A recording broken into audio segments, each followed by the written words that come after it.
আসসালামু আলাইকুম রহমতুল্লাহি ওবরকাতুহু।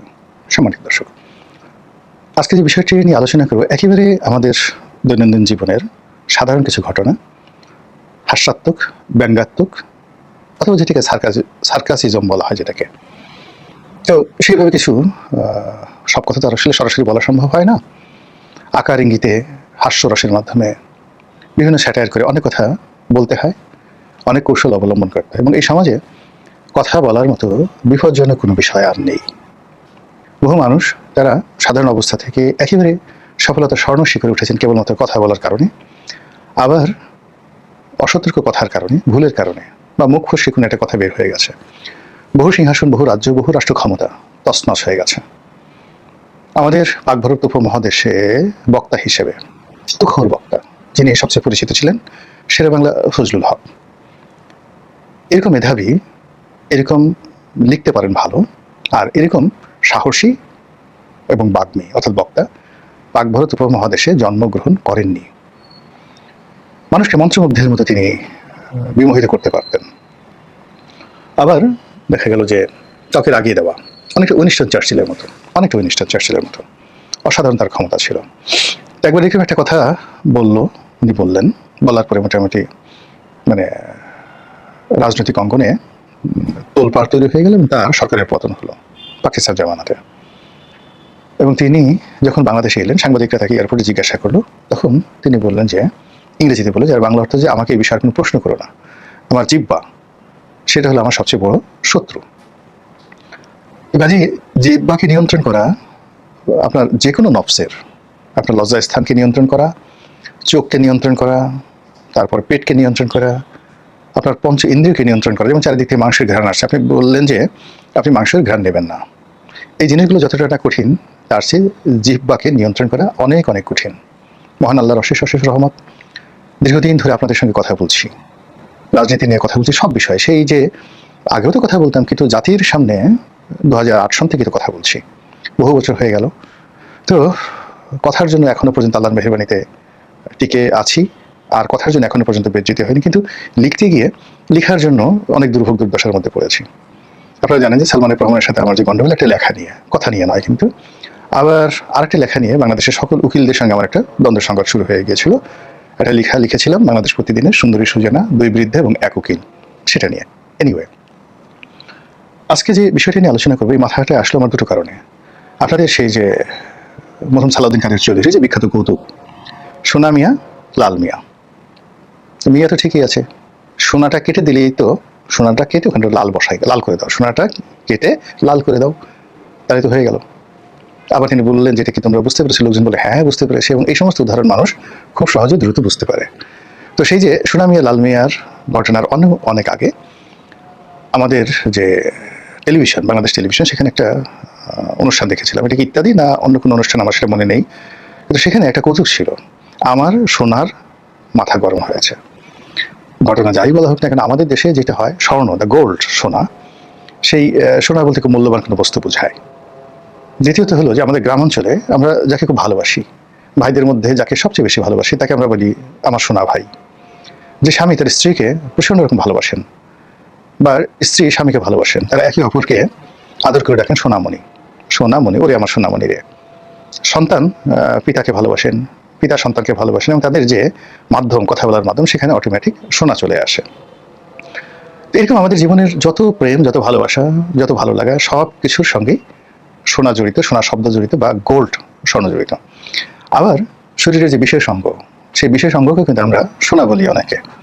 আর যখন আপনি কাউকে তুচ্ছ-তাচ্ছিল্য করতে চান, তখন ঠিক ওই যে বিশেষ অঙ্গ, যেটিকে আপনি অনেক আদর করে যত্ন করে সোনা রাখেন, তো সেই যে সোনা, সেই সোনা নিয়ে আপনি তাকে বললেন যে অমুক অমুক অমুক অমুক ইত্যাদি ইত্যাদি ইত্যাদি।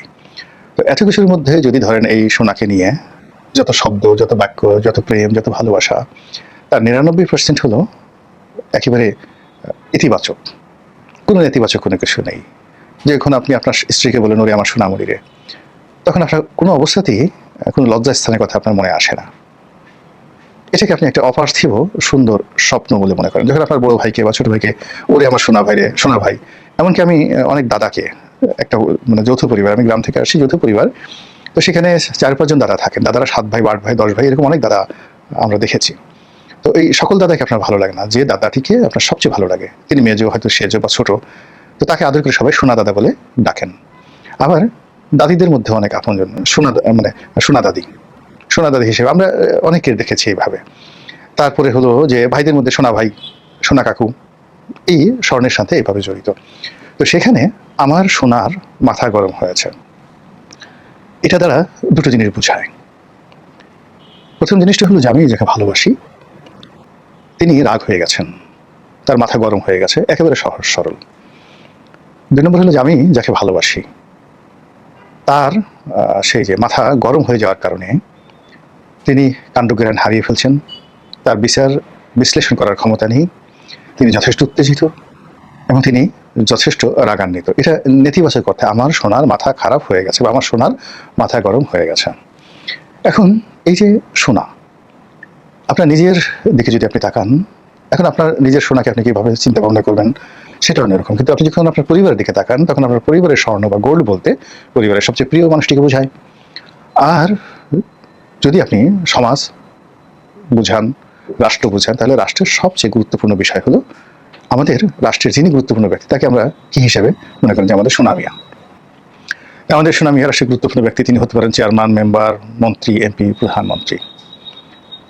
এবং এই সকল মানুষের যদি সত্যিকার অর্থে মাথা গরম হয়ে যায়, মাথা গরম হয়ে যায়, যেভাবে আমাদের ডাক্তার শফিকুর রহমান জামাতের সভাপতি তিনি বলেছেন যে রেগে গেলেন তো হেরে গেলেন। এটি অত্যন্ত জনপ্রিয় একটি বক্তব্য, রেগে গেলেন তো হেরে গেলেন।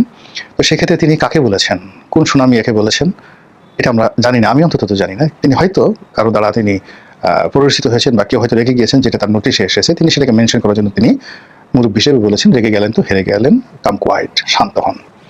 কিন্তু সমস্যা হলো যে সোনা যদি একবার রাগ হয়, সোনা যদি একবার গরম হয়ে যায়, তাহলে এটি খুব সহজে ঠান্ডা হয় না, সোনার রাগ কমে না। এই কারণ হলো আপনি চিন্তা করুন, স্বর্ণ যদি আমরা প্রকৃতিতে গোল্ডের কথা চিন্তা করি, ইটস পিওর, মানে আপনি যদি 24 ক্যারেট গোল্ড ধরেন এবং এটা যখন এটা এমনি খুব ঠান্ডা, মানে যাকে বলে অন্য যে কোনো ধাতুর সে নরম, 24 ক্যারেট গোল্ড, তারপর সামান্য তাপে এটি গলতে থাকে, ভীষণ রকমভাবে গলতে থাকে, একেবারে এলোমেলো হয়ে যায়। মানে লোহা বা অন্য যে পদার্থগুলো রয়েছে তার চেয়ে অনেক অনেক কম তাপে স্বর্ণ রীতিমতো তরল হয়ে যায়। তো সেক্ষেত্রে সমাজের যারা গুরুত্বপূর্ণ ব্যক্তি তাদের যদি মাথা গরম হয়ে যায়, তাদের যদি মাথা খারাপ হয়ে যায়, তারা কাণ্ডজ্ঞান শূন্য হয়ে পড়ে, তারা একেবারে তরল জলবৎ তরলং বা বাষ্পর মতো অবস্থা তাদের হয়ে যায় এবং তাদের যন্ত্রণায় অর্থাৎ সুনামিয়াদের যন্ত্রণায় কোনো মানুষ সুস্থ থাকতে পারে না। ধরুন আপনি একটা এলাকার মধ্যযুগের কোতোয়াল, সুনামিয়া, কোতোয়াল মানে প্রধান পুলিশ কর্মকর্তা, আইজি সাহেব, বা ধরুন সেনাবাহিনীর প্রধান, এমনি সেনাবাহিনীর প্রধান, আপনি তাকে আদর করে ডাকলেন সোনামিয়া। ধরুন আপনি প্রধানমন্ত্রী, তাকে আদর করে ডাকলেন সোনামিয়া। এই যে পদ পদবীগুলো, তাদের টাকা আছে, অস্ত্র আছে, ক্ষমতা আছে, ম্যাজিস্ট্রেসি পাওয়ার আছে, তারা আপনাকে জেল ফাঁস দিতে পারে এবং তারা আপনাকে যে কোনো সময় যে কোনো পরিস্থিতিতে অনেক কিছু করতে পারে। তো সেক্ষেত্রে এই সকল পদ পদবীর মানুষরা যদি রাগ হয়ে যায়,